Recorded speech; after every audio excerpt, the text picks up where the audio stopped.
الحمد لله والصلاة والسلام على رسول الله أما بعد أعوذ بالله من الشيطان الرجیم ان اکرمکم عند اللہ اتقاکم۔ اللہ رب العالمین نے بیان فرمایا کہ تم میں سب سے معزز اور مکرم وہ لوگ ہیں جو اللہ رب العالمین سے ڈرنے والے ہوں، تقوی کی راہ اختیار کرنے والے ہوں۔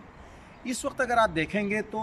ہمارا جو معیار ہے ایک دوسرے کو پرکھنے کا، وہ یہاں پر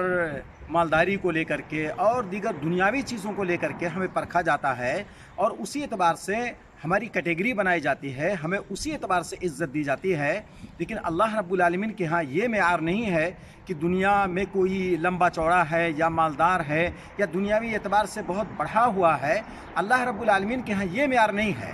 معیار اللہ رب العالمین کے ہاں یہ ہے کہ اللہ رب العالمین نے جو فرمایا ہے اس کے مطابق چلنے والا کون ہے، تقوی کی راہ اختیار کرنے والا کون ہے، اور اللہ رب العالمین سے ڈرنے والا کون ہے، اس کے اوامر اور نواہی کا پابند کون ہے، یعنی جہاں اس کا آرڈر آیا اس پر چل پڑا، اور جہاں اللہ رب العالمین کی منہیات ہیں، جہاں سے روکا گیا ہے وہاں سے وہ بندہ رک گیا۔ اللہ رب العالمین کو یہ بندہ پسند ہے۔ اب اس میں اس کے پاس چاہے مالداری ہو یا نہ ہو، یہ معیار نہیں ہے۔ اگر ایک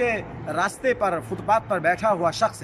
جوتی سل رہا ہے، چپل بنا رہا ہے، لیکن وہ ایماندار ہے، اس کے پاس ایمان کی دولت ہے اور تقوی کے راستے پر لگا ہوا ہے، تو اللہ رب العالمین کی نگاہ میں وہ بندہ مکرم ہے، معزز ہے اس آدمی سے جو دنیا بھر کے دولت کے انبار اپنے پاس رکھا ہوا ہے، لیکن وہ ایمان کی دولت سے محروم ہے اور اللہ رب العالمین کے بتائے ہوئے طریقے پر نہیں ہے، وہ نہ تو وہ تقوی کی راہ اختیار کیے ہوئے ہے، اس کا اللہ رب العالمین کے ہاں کوئی ویلو نہیں ہے۔ اس لیے وہ ہمارے مسلمان بھائی، وہ اہل ایمان اس آیت کو سامنے رکھ کر کے اپنے آپ کو بہت ہی خوش نصیب سمجھیں گے کہ جو اللہ رب العالمین کے راستے پر لگے ہیں، تقوی کے راستے پر لگے ہیں۔ انشاءاللہ مرنے کے بعد ان کا جو